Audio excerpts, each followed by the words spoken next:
It's casual, not formal. It's hosted by Rory Penland. Oh, with Jonathan and Renee in tow. It's time to start the show. 1, 2, 3, go!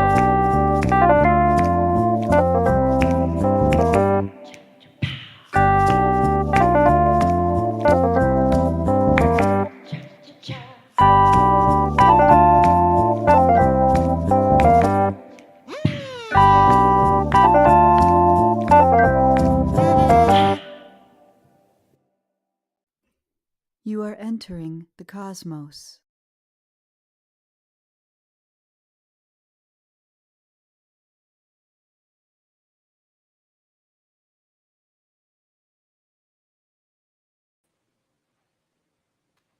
Hello. Okay, hello there. Penland. How are you? I'm doing just fine. I was How are talking Yaworsky? Yaworsky's I doing can never just, get that route right. How are Yaworsky? but now that President Zelensky's in the news, of course, everyone's getting a little bit better at my last name. Okay, there you go. Yeah, so it's helped me out a little bit. So I was talking to Jeff Evans. Of course, he was booked to be the second guest on our show, and we were just having some technical difficulties. So he'll He's be having on in some the tech future. issues in Atlanta. Yeah, some tech issues, and Jonathan, of course, usually does our sound checks, and Jonathan is fast asleep right now. Everyone And is, Jonathan is in Atlanta. yeah, everybody is descending into Atlanta because we have So KMH maybe those Music. guys will get together this weekend. Maybe we can, maybe he'll do a private interview this weekend. Yeah, you never I know. But hope we can get Jeff on the show eventually. I mean, I really, I mean, a lot of people are into him and his music and his songwriting and Chicken and Pigs. well, yeah, And chickens and again, pigs we is were looking forward to having him on. It's a shame that he's having tech issues now. We know tech gremlins. We know only too well. yes, and we'll do a sound check and all that. Jonathan is fast asleep. Like I said, everyone is descending upon Atlanta because, of course, Kimono My House has their festival. It's an Yeah. in-person festival. It starts on Thursday. It doesn't end till Sunday. So it is a wild thing. I mean, there's at least 69 people performing, over 30 bands. It's incredible. So many people are going to be there. I wish I were there due to Yeah, COVID me too. traveling, but I Wow. will tell you, but they're also going to live stream it. So if you aren't there, you can always watch the live stream. So I'll be watching and supporting the live stream.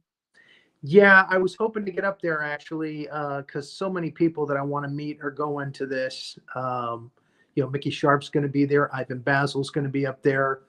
A lot of people that haven't met yet Yeah. are going to be there, and unfortunately, my daughter is just not up for a trip like that. So Yeah, but you know what? I bet they're going to start doing it every year. So I'm already yeah, I'm already thinking that, hey, next year I am going to be there. So it's there you just go. so exciting. And all this started because of the quarantine, and we've become stronger together as a community. Artists are coming together, and the quarantine did not stifle our artistry, and I'm really proud of that. Yeah, yeah. And I mean, Community My House is a great example of that. this kind of thing has been wonderful for people who have been, stuck at home, and not performing as Yes. much, and Hmm. but they need to get their creative Jones Jones going. So yeah, and it's wonderful that this uh, kind of ironic, but it's wonderful that this live show has come out of this thing that was created for just this thing, just being trapped at home, like you Exactly. said, all along with all the other artists and connecting, and everybody's made new friends, and Yeah. it's been a wonderful journey. Yeah, and I know I see the comments. People are really disappointed that they can't see Jeff tonight. And I'll just say, you know what? We're gonna. This week is really intense with the KMH festival and all that. And I promise we're gonna sound check him. We're gonna get everything figured out. And he said he definitely is in to come in the future. I was looking forward to it too because I haven't seen a Jeff Evans interview, and I'm a huge, huge fan of his. I mean, to me, he's this major A-lister, and I just Yeah, love. he had a great set a couple of nights ago. did some new songs, and you know, a lot of people came in and they were there, and it was a lot of fun. He's a crowd pleaser, man. I mean, he's such a performer. He's a songwriter. He's a performer. He's unique. You're never going to ever see anyone like him in your entire life. And I still remember the first time I ever saw him, and it was on KMH. And I tuned in and I said, what is this? And the musical possibilities that he opens. I mean, me as an artist, I was looking at him and I said, I have never seen anything like this in my life. And how often can you say that about an artist? Because a lot of people, you know, we all get derivative at times because so much has already been done. But Jeff Evans is honestly the only Jeff Evans. So only he True. does what he does. And what he does with the slide on his guitar, I mean, Yep. what he does with his voice, his persona, the lyrics that he writes, the melodies that he writes, it's just, he is a full experience. And so, you know, I'm disappointed as well. And I know that we will definitely get it done, and I will be free. It'll be even that much sweeter knowing True enough. we have all been waiting for that. But what we do have, by the way, we have Tom Ryan is here. We also Yes. have a bunch of characters, or not characters, people sent in support for Ukraine.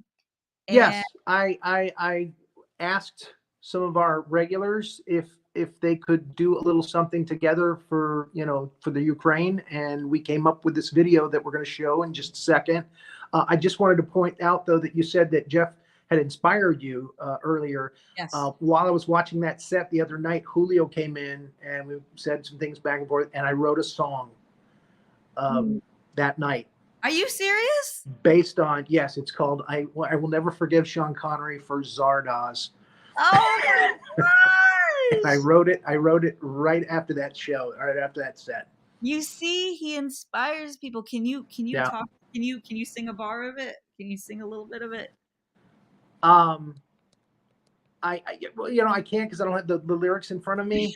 Okay. But and again, I can hum a few bars, but I really need to get somebody to come up with a song for it. Maybe I'll talk to Travis Moman or to Daniel Gay, see if I can get them to bang out a track for it. Anyway, yeah, let's go ahead and play the video. Okay. We are by the Ukraine. These are some famous people. These are some famous people who came Some together. people we know. Yeah, fans of the show. Here you go. We stand behind the Ukraine. We stand behind the Ukraine. We stand behind the Ukraine. We stand behind the Ukraine. We stand behind the Ukraine. We stand behind the Ukraine. We stand behind the Ukraine. We stand by the Ukraine. We stand by the Ukraine. We stand by the Ukraine. We stand by the Ukraine. We stand by the Ukraine. That was Okay. powerful. Thanks for playing that. I hope you all stand by the Ukraine. I am having this issue now with my phone again where the sound is going down to where I can't hear it, and I just left my hearing aid upstairs. My hearing aid. That's the old man that I am. I just turned 58. My earbud, whatever you want to call it. I may have to run upstairs for a second and get that. Renee, can you hear me okay? Oh yeah, I can hear you definitely. Yeah, you're very faint. You're down to about 10% now. So no. I'm going to go ahead and bring Tom Ryan up so he can introduce himself. Okay. And maybe you could talk for a second while I go run and get my earplug. Okay. Hey, Tom. All right, go run. Here you're fine. Good to see you, Hello, bud. Rory, Renee. How are you? Look at my amazing backdrop. I love your backdrop. Looks good. Hearing aid. Go Black get your- curtain, always good. Yeah, that's right. But crooked, but that's the best I can do. I can hear Tom fine. Good. So that's good. Maybe Renee is whispering. Am I I? think Renee is whispering. Is what it Yeah. Can Tom hear me? Can I everybody can hear hear me? you great, Renee. Okay, I tend to have quite a loud voice, so Now, well, this is cool. This is a nice setup. And you put a lot of work into those costumes and characters, Rory. That was impressive. yeah, a lot. Fun. Yeah, they're regulars on Well the show. done. Yeah, that's great. That's They're very people. cool. The people we've come to know and love on Yeah, the show. I yep, like Benji Smalls the best. That's the Ozzy Osbourne. Oh yeah, Benji Smalls. yeah. I do impressions, so I do those characters very well, actually. But I was None- only the surprised. people that watch the show know who they are, though. I Uh-huh. was surprised. To It's see not like Gilbert Gottfried, when I can do it and everybody would know. So true. It's so true. I dabble in Gilbert. He's sometimes I can channel him, sometimes I can't. That's what I don't do impressions because it's a channeling thing, and sometimes it works, sometimes it doesn't, and that's what I find frustrating about impressions. I can't maintain consistency, and then every now and then, just in spur of the moment, I can nail an impression, but I can't rely on that particular skill. Yeah, I remember you doing impressions back in the day. I Yeah, remember that. And man. they were good.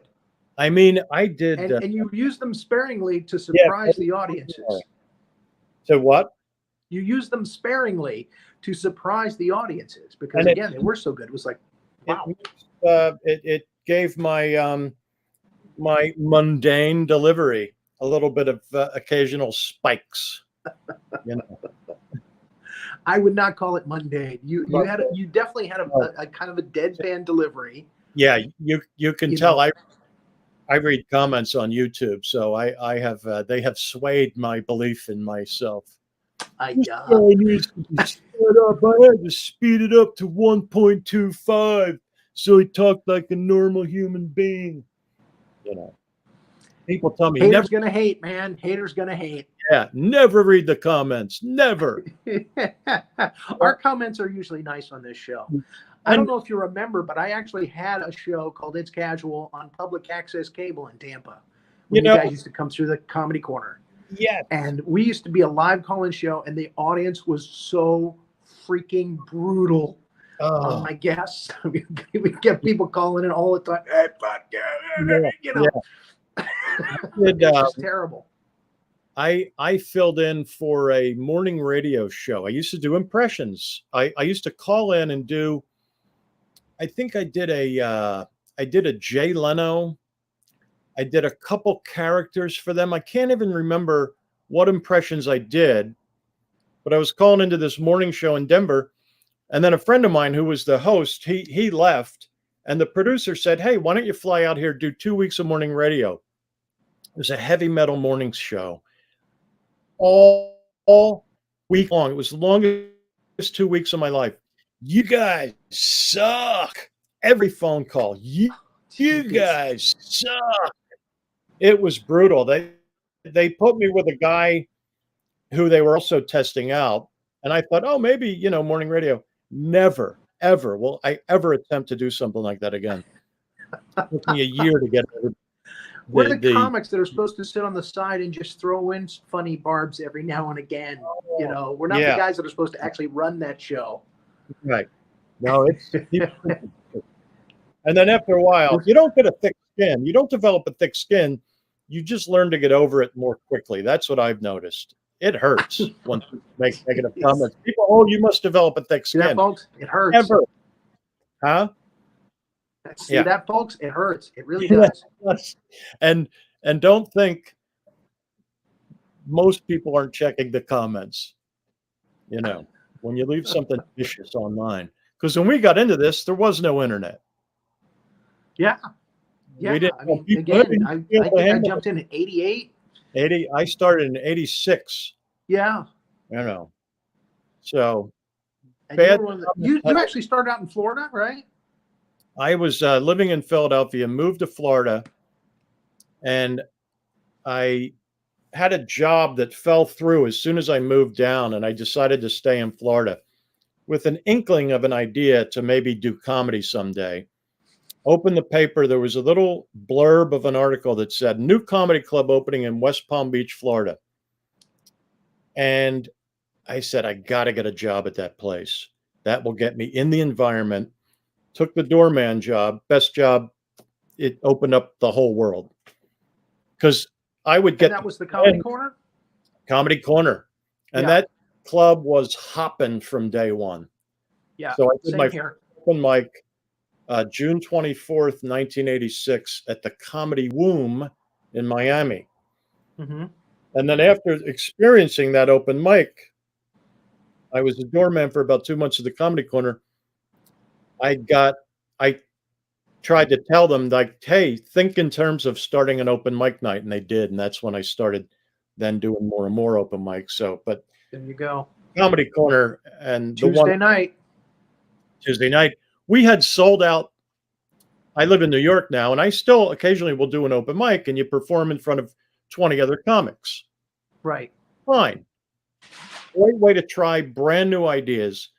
We used to get sold out shows of 300 people on a Tuesday night. Yeah. It was amazing. We were so lucky when we started. Yes. Agreed. And also top level comics coming through that room. You get to watch them. Then you get to hang out with them, tap their brains. Couldn't have started at a better place. Yeah, I agree. I totally agree. Colleen McGar was the manager, and she was great. John Stoll was the owner. Those were fun. And with Cable Guy, of course. And I always have to mention that. You know, and Carrot Top and Dan Whitney, Dennis Regan, yeah, and Phil Tagg, Greg Schwem, so many others. I was going to actually mention their names later on if we had extra time. I was going to say I'm going to rattle off a few names. You tell me the story, or you tell me what you think. And that was Phil Tagliaferri was on the list. Dan Whitney, Chris Baker was one of the guys from down there. Yeah, Steve Anderson, whom you've already mentioned. I mean, we were talking about him before we went live on the broadcast. Exactly. Anderson was an early inspiration for my, I didn't know how to go from open mic to professional. And I always called Anderson the missing link of comedy, because he came along and he was a little further along in the open mic scene. And he had 15 minutes of polished material, but not yet on the road.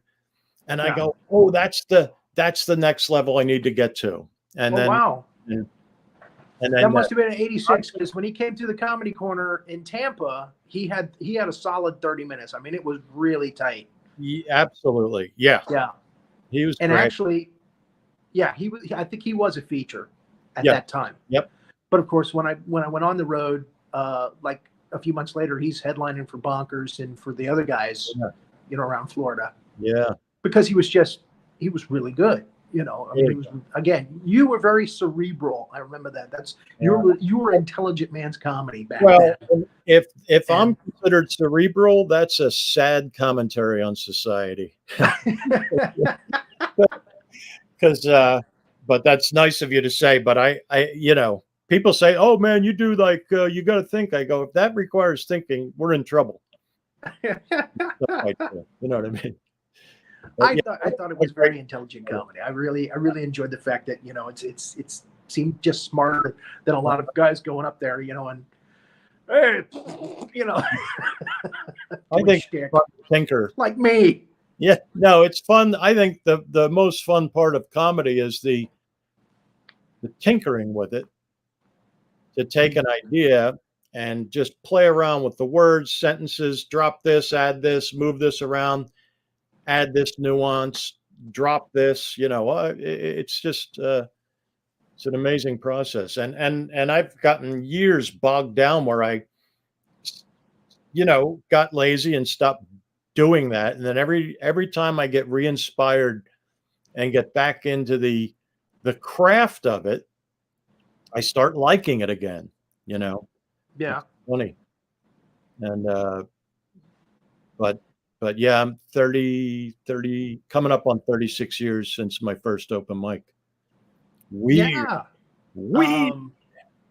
It's funny, you're answering all my questions before I get to them on the sheet, and almost in order too, which is kind of spooky. You So do you almost, have any fond memories back of those days? oh, yeah, I like talking history and talking shop when it comes to comedy. Yeah, yeah. Well, again, we got a lot of that with Scott last week. Scott Hardy was another one that came through regularly. Oh, and Hardy, of course. Right. And you're still doing a lot of comedy. I saw that you had opened for Gary Goldman. You actually told me about him. Yeah. And his comedy about depression, the Great Yeah. Depression. And again, I highly recommend that to anybody who's got a family member or is facing depression. The guy really does make you laugh at it. Oh, it's yeah, one and of the it's best hours just of comedy. wow. It was such a release for my daughter and I when we watched that together. Right. I mean, it kind of put things in perspective for us, you know, and it helped. Yeah. It really helped. I sent him a message. I said it really helped. And would you like to come on my show? Yeah. He he gets so many requests. He does a ton of podcasts and all that, but he's very accessible. And if he's ever in Florida, let me know. I can possibly arrange some tickets for you and whatnot. Oh, thank you. That would be sweet. That request on tape. And again, you're up in New York City. Moved to New York. It seems like I saw a video about your a clip of you doing comedy about your studio apartment. Yes, I live in Queens, New York, in a 600 square foot studio apartment. It's 300 by 2. That's I usually open with that joke, and it gets a good laugh. It's 300 by 2. It's a converted hallway. And, it was a horrible place to live until I got a flat screen TV. And then I said, it was okay. Huh? And then it was okay. Yeah, exactly. And then I'm trying to get a joke to work. Here's the tag. This is what's interesting about comedy, because my other passion other than comedy is pool. I got hooked on pool about 30 years ago. I saw that on your feed. Yeah. Yeah, I play in a pool league. Yeah. And I love it. And I was telling somebody it slightly drained my creative or missed changed the direction of what I would call my creative. Yeah, it started. My creative energies got diverted over to pool, and I think it might have slowed my comedy progress down a little bit, but fine. I absolutely love it, and it's the parallels between pool and comedy are very similar. You have about 50,000 puzzle pieces, and you start with knowing none of how does this work. You have a sense, and you slowly crack the code.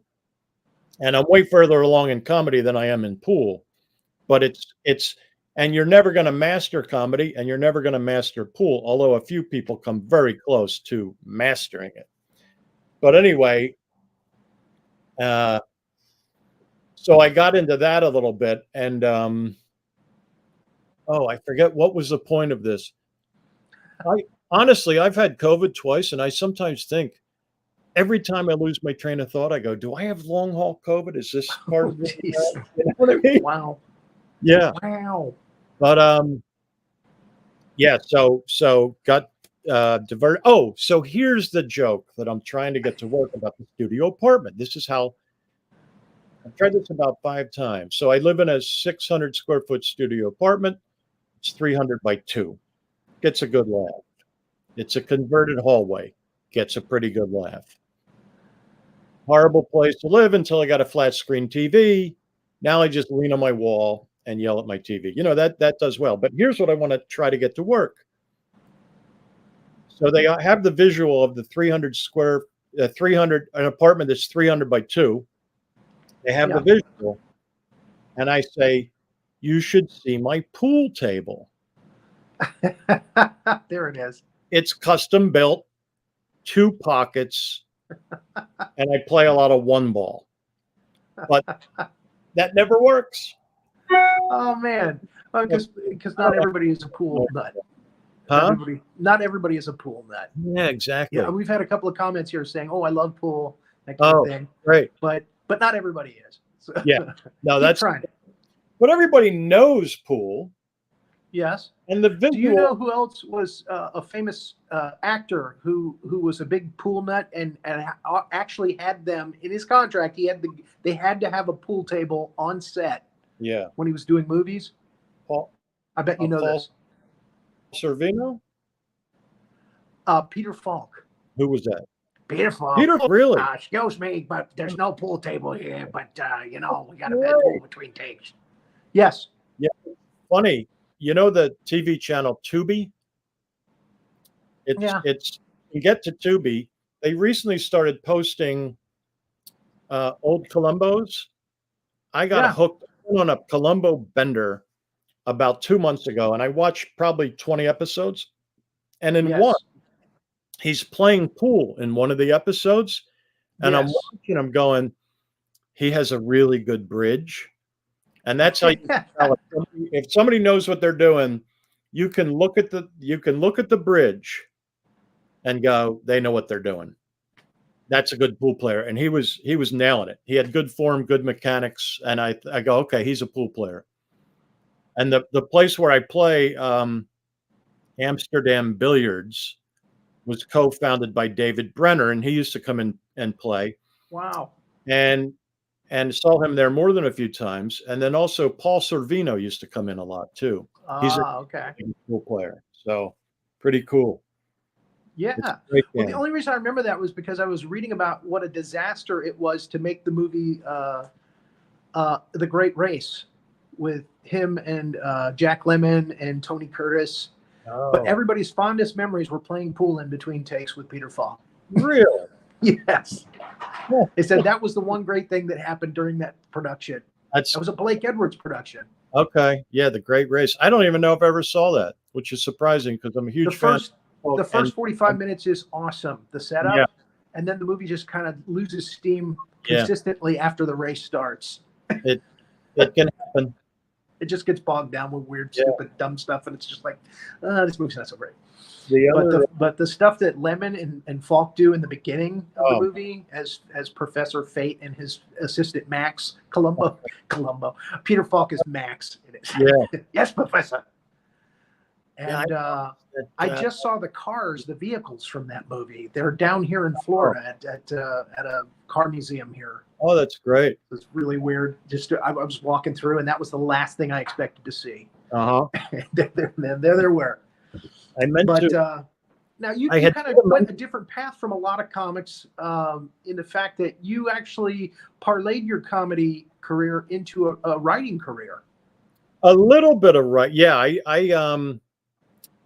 I started to do a little bit of writing for other comics. Mm-hmm. And one time I got to open for Bill Engvall. Mm-hmm. And Bill was at the time putting together, those guys had a lot of pressure on them to churn out a lot of material quickly. Yeah. So he started buying material. Mm-hmm. And I opened for him and he goes, "Hey, would you be interested in doing some writing?" Yeah, I'll do that. And I started submitting stuff to him and he liked it. And he was very generous with paid really well.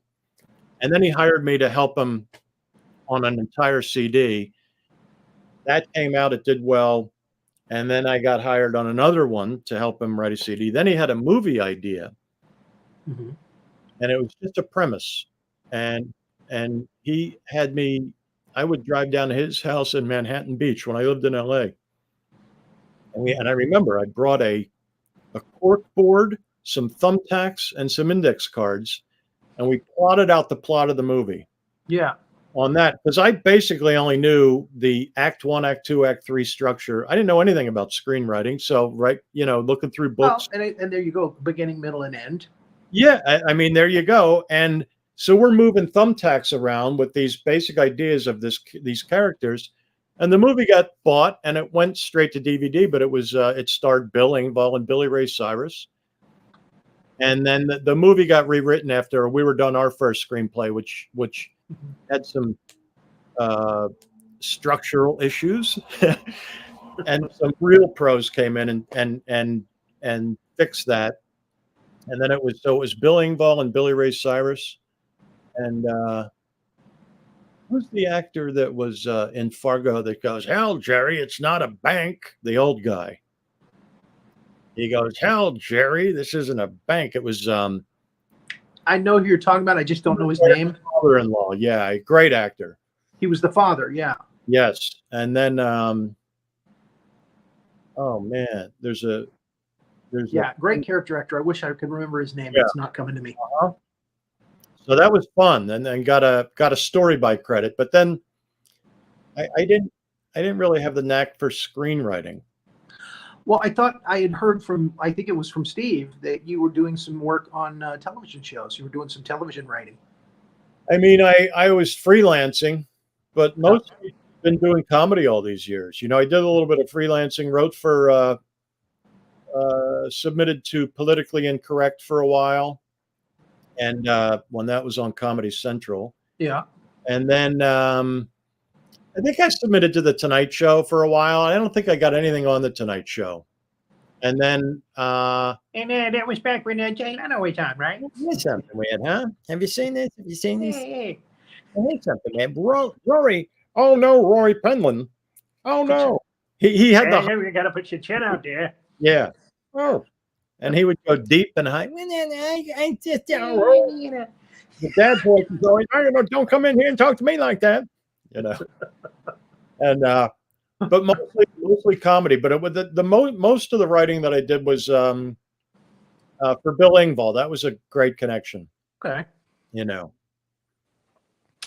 He probably told me, and I just built it up in my mind over the years. Yeah. Wow. Yeah. Wow, Uh-huh. Tom's a big writer. If I had it to do over again, I think maybe I would have pursued that a little more. Because one of the issues I've had over the years with stand-up is I am anxiety prone.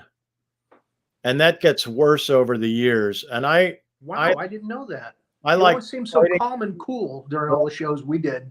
There was a sold-out show in Tampa one time where I had a full-blown panic attack to where I had trouble breathing. When I get nervous, and then it's like a feedback loop. Oh no, this can't be happening now. This coming out, and then I can't breathe and I can't talk. So I had to. Hey, folks, I don't know if this has happened to any of you. Oh, I'm having a panic attack right now. Big laugh. Huge laugh. And I just went off on a 2-minute tangent of telling them about that, and they were cool with it. That took a lot of pressure off for the remaining years, but I've still had a few of them on stage since then. Wow. So on the day of a show, it's always in the back of my head. I'm going, oh man, hope this is all right. And then a lot of nerves right before I go on stage. And yet, it's weird. I kind of want those ideas out there. You want your stuff out there. So my feeling is, hey, the worst that can happen is if I totally freeze on stage, I can always just wave goodbye and say, sorry, what can you do? Wow. But So, that's never happened. huh? But that's never happened. No, it's come close. That's knock wood, Wow. And again, talking about it helps. 30, 40 years later, did you ever think, looking back, that you would ever end up where you are now No. as a comic living in New York? Yeah. You've got writer's credits under your belt. You've worked with some of the greatest people in the business. I have, did a 10-year run. Brian Regan always has about 5 or 6 people on his list of opening acts. Mm-hmm. And it evolves and changes sometimes. I had a 10-year run opening for Brian Regan, probably 8 to 12 shows a year for 10 years Man. in theaters. And it gave me theater experience that was invaluable. And we're talking 3,000 to 5,000 seat. Yeah, like Fox theaters. Fox Theater. I remember probably the coolest weekend ever was, I think it was Chattanooga, Knoxville. Fox Theater in Atlanta sold out. Mm-hmm. 4,000 people. that might be the best 20 minutes I ever had. And the next night, the Ryman Auditorium in Nashville, Man. to work one of the two of the most iconic venues. And I feel, I think in general, more comfortable in a theater audience than in a comedy club, Well, because it's all you need is half the people laughing, and it sounds like you're killing. it's great. There's no doubt. And the only time I've ever had that experience was emceeing for two times. One was emceeing for Beatlemania. I had to come on as the guy from the TV show, Ed Sullivan. I had to come on as Ed Sullivan. All right, settle down now. Yeah. That was a big hall in Tampa. And also in Tampa, Bobcat Goldthwait. I got to MC for Bobcat Goldthwait. Great. But again, I only got 5-10 minutes, and then you got to bring up, his opening act, and then bring him up. Yeah. But wow, what a thrill, what a rush! You have all those people in one place, and you're the center of attention. Yeah, wow. It's pretty wild. And as the beauty of having started at the Comedy Corner, you remember John Stoll, who's no longer with us. He started Phantasma Productions, and he died about 10 years ago, I think. Mm-hmm. But he was also a concert promoter. Right. Concert promoter all over the country, mostly in Florida, but he also did Vegas, and he was big time. Yeah. And suddenly he's now realizing there's a few of us locals that have 20 to 30 minutes of clean material. Mm-hmm. And so, hey, Florida Theater in Jacksonville, it's like a 1,200 seater. Drive there and open for whoever, right? So that venue I used to work a lot. He used to use me a lot as an opening act. Got to open for REO Speedwagon. Oh, man. Jeff Beck, Aretha Franklin, B.B. King, that kind of stuff. Oh, and man. It was wild. And wild. That is wild. Wild stuff. Yeah. The one of the most nerve-wracking. I hope I'm not rambling too much here. I don't know. No, man. The stories are great. I knew you would have a lot of them. Yeah, I have. My brother Bill keeps telling me, you got to write a memoir of your just like, Well, we're getting a lot of them here for posterity. This is going on YouTube tonight. Yeah. No, but it's fun to recall these anecdotes that are, they're just bizarre. But so the Aretha Franklin one, did one show with her. They got good feedback on how it went. It went very well. Mm-hmm. So then they contacted Phantasma. They said, she's doing 3 more shows in Florida. Can we use the same guy that opened that one in Fort Lauderdale? Oh, yeah. On the 4th show, opening for Aretha Franklin, and all 4 went great. I'm done my 20 minutes, 25 minutes. And that's always a big relief. Like, it went well. It's over. Now there's an intermission. So they come down to me. They go, Aretha's manager, who usually does her offstage intro, has severe laryngitis tonight. Can you do her intro? And suddenly I'm going, oh, man. I mean, how cool. But also, that's when that anxiety thing kicks in, because when you do an introduction, there's only a downside. Even if you do the best. The danger that I'm seeing here is that you're coming back on stage. Huh? You're coming back on stage after doing 20 minutes. Oh, so right. Like, hey, what's this guy doing coming back? Yeah, right. No, so it wasn't go back on stage. Here was the deal. There's a offstage microphone. Okay. All right. And I'm going, all right, they give me the script. Say this, ladies and gentlemen, welcome again to the Florida Theater. Please welcome Arista recording artist, Grammy Award winner, and the Queen of Soul, Aretha Franklin, right? And it's like, all right, I got it. Offstage intro. There's the mic. Okay. Just as I'm about to do it, Aretha Franklin walks and stands right next to me. And the nerves factor just goes through the roof. Oh, I'm going, and she nodded to me because I had met her earlier that night. I finally got to meet her, which was very cool. Uh-huh. And got an autograph for my manager, Colleen's mom, Liz, got an autograph for her on an album. And I got an autograph for myself on an album. And she was very cool about it. And it was nice to meet her, you know. But she's standing right there and nodding to me, a little grin, like, wow, you're doing the intro. And I must say, I nailed the intro and it felt great. And I've gone on the internet to see if I could find a bootleg. You know how many concerts get bootlegged? Yeah. That show did not get bootlegged because I wanted to hear my intro and then have her start into her opening song. But that was pretty cool. Somebody mentioned in here that Jackie Gleason was also a big pool aficionado. Yes, he was. Yeah. Somebody told me there's a clip of him doing 60 minutes. And he ran an entire rack during 60 minutes. So, you know, while the camera was rolling. Oh, wow. So he knew the game. Very good. Very good. I'll have to look that up. I bet you that you can find that on YouTube. Probably I should look that up. And the Hustler is it's in my top 3 movies of all time. Yeah, man. Is your name Falson, Eddie Falson? I hear you've been looking for me. And that's right. Okay, now I'm going to add a new question to my list here because we're talking pool. Who was the coolest person you ever played pool with? And it can be somebody we don't know. Tony Robles. Okay. Dan Baruti. These are professionals in New York. Steve Lipsky. Mm-hmm. These are guys that can run hundreds of balls, rack after rack. Because I play in the straight pool league. It's that's what they played in the Hustler, where you just run balls over and over again. Mm-hmm.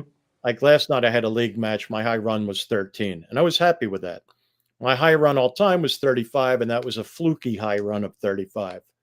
Fluky. Yeah, I made some weird shots that I didn't strategically approach that run correctly, but I'm not at that level. Meanwhile, everybody's like, he's a genius. Yeah. How did he do that? Guys like that can run 100 balls. A guy named Mike Yednak, a guy named Alaska, Sean Morgan.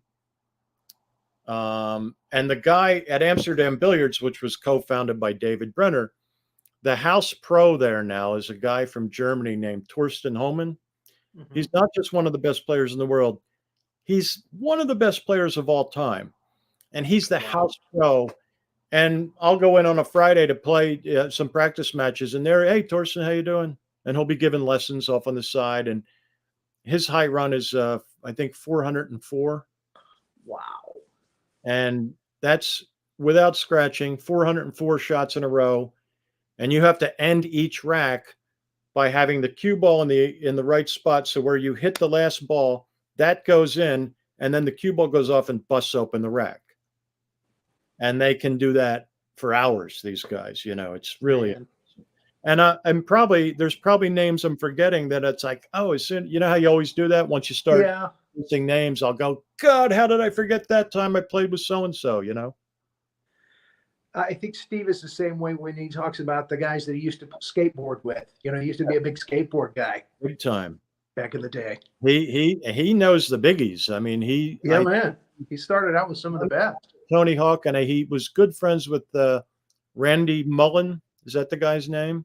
Who's I think so. Regarded as one of the all-time greats. He and Tony Hawk are neck and neck as the goats. Actually, there was like a big 50th anniversary or something, or 25th anniversary of the all-time skateboarding championship or something, and he sent a video from China. I'm going to have to ask him if he still has a copy of it, of him teaching a class of Chinese kids, and they're all rattling off names of these guys from back in the day. That was when he got inducted into the Florida Skateboarders Hall of Fame. Oh, there we go. Yeah. And if we were talking about this before we went live, I believe it was, I had heard that you were teaching English over in China. Yeah. Steve had been over, excuse me, in South Korea, Right. teaching English. And then he goes, I'm looking for something different. He'd come back to the States, wanted to get back to comedy. That's the running joke with Steve. I want to get back to comedy. Yeah. And then they'll see lousy comedy on YouTube or TV. He goes, I just got out of comedy. It's a 25-year running joke. Anyway, I keep trying to get him on the show because I know, he could talk about skateboarding. He could talk about art, his art. He can talk about comedy. He's just been through so many different phases in his life. He talk about Korea and China. Yeah. But he hasn't agreed to do it yet. Oh, he will. I hope he does. And I do too. I really do. He's an interesting guy. Yeah, me and Steve Johnson, we were really close. We were. Oh man, Steve Johnson. You're talking about losing somebody recently. Yeah, and it's very sad. Old Johnny. Steve Johnson was brilliant. Yeah, great. He was brilliant.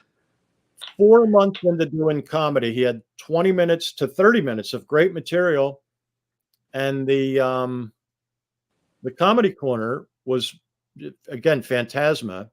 Mm-hmm. They were booking New Year's Eve, Sunrise Musical Theater, Rodney Dangerfield, sold out. And it's and they put Steve on, and he killed. Yeah. He was 4 months into doing comedy.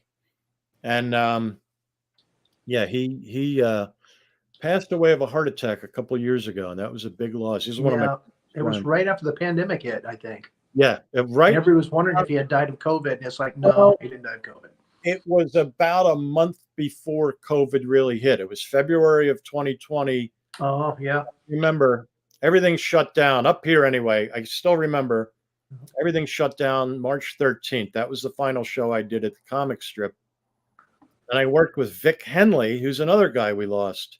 Oh, yeah. Vic was hilarious and a great guy. And people were wondering if he had COVID. It's bizarre. It was. And another bartender, I don't know if people from the old Comedy Corner days, if anybody's here watching, I just got a text from this guy's dad, Lance Howard, who was a bartender at the Comedy Corner. He died about a week ago of a heart attack. It's like, oh man. Yeah. And we stayed in touch for all those years. That was a real sad one. He was real good friends with Chris Baker too, and Dan Whitney. Now, Chris went on, he's doing podcasts now, right? Or radio? I talked to him the other day. He did about 27 years in morning radio. Morning radio. And not morning, talk radio. Yeah. And we never talk politics because we don't agree on anything political. And I have a lot of friends that way. We have gotten so divided that there are certain people I just don't talk politics with anymore, and they don't. Because I'm left. I try to stay out of it. It's a bummer as well. Yeah, it's a bummer. And Chris, I do Chris a little was bit the guy that everybody was like, "Oh, I want to be famous. I want to be on TV shows and stuff like that." And Chris Baker was the guy that was like, "No, I don't want any of that. Hell, no. I just want to do comedy. Yeah, and I don't want people to know who the hell I am. I mean, other than I'm going to be up on a live stage, somewhere doing comedy." And I was like, "Really?"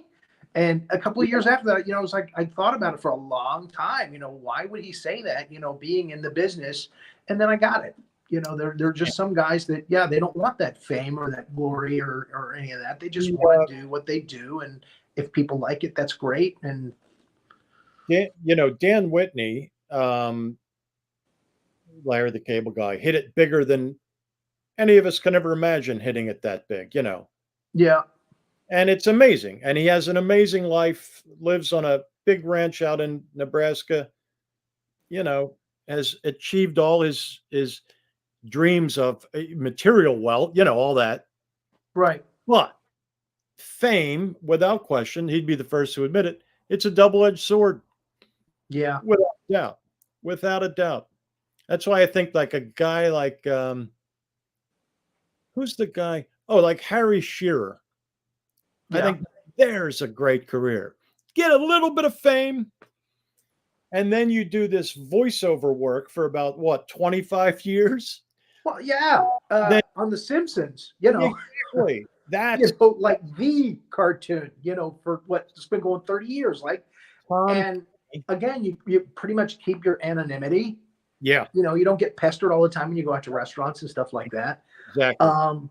Tom, and again, another classic case of that is Tom Kinney, who used to come through all the time. Tom Kinney told me some great stories back in the day, and you know, he went on to do SpongeBob, and he is full-time voice work now. Oh man, I don't even know if he's doing comedy.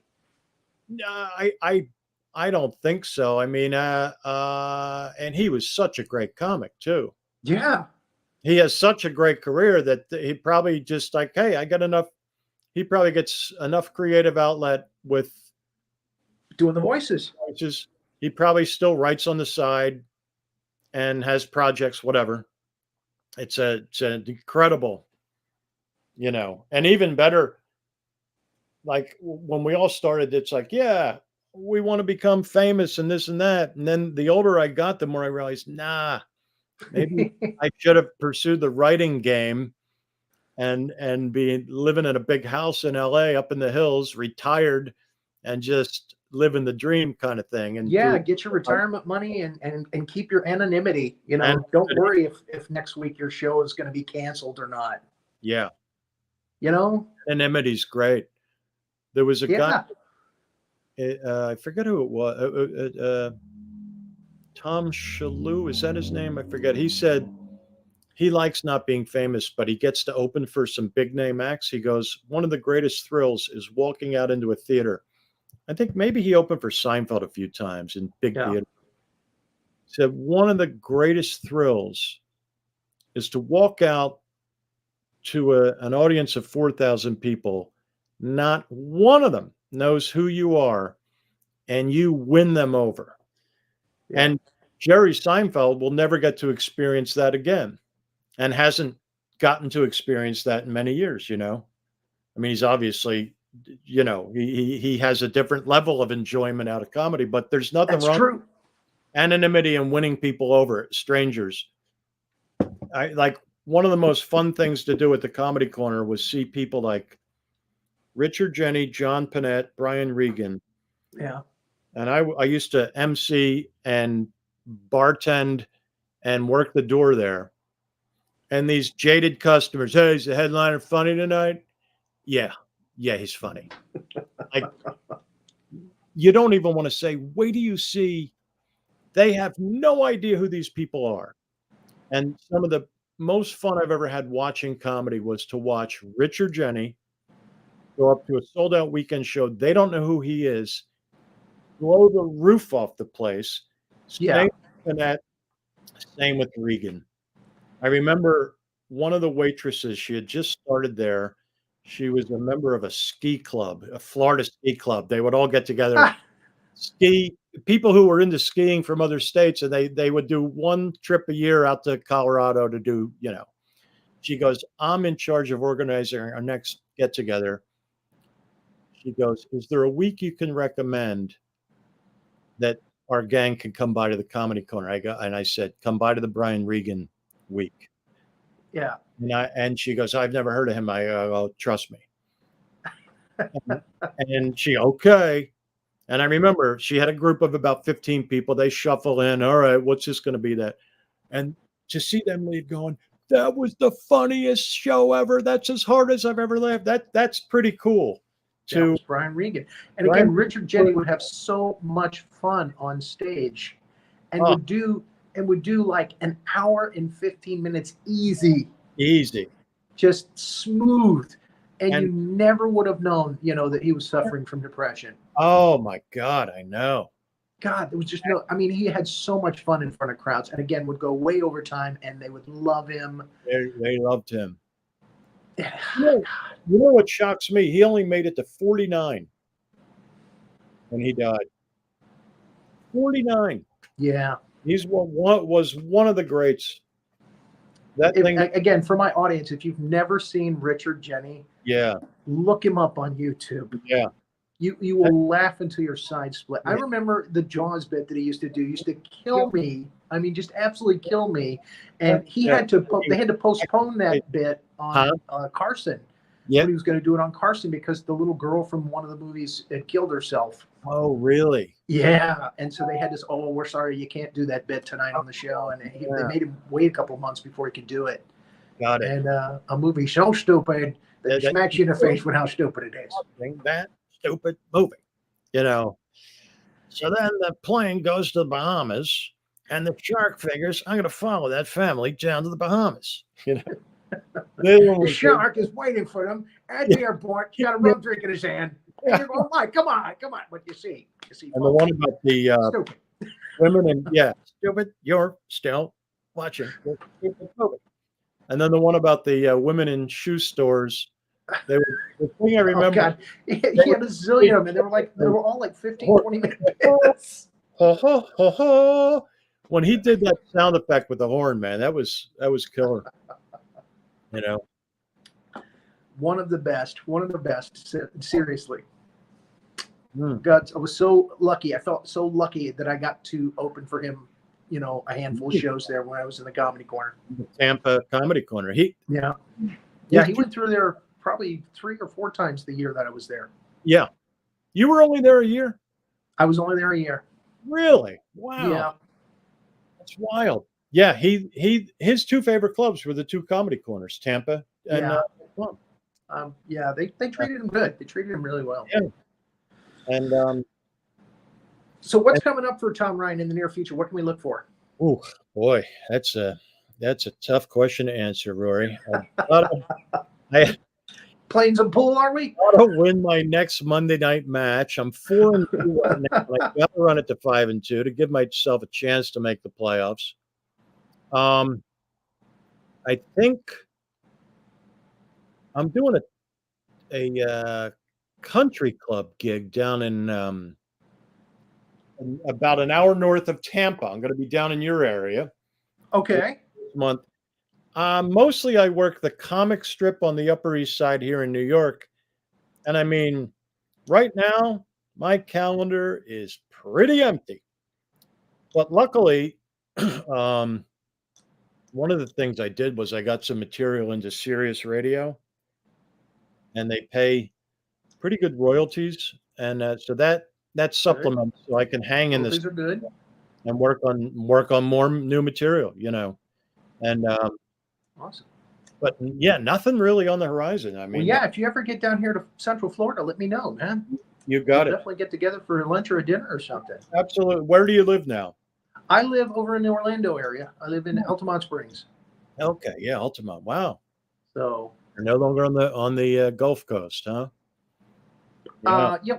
It's closer actually to the Daytona Beach side, to the eastern side, but interesting. I can get to Daytona in less than an hour. Yeah.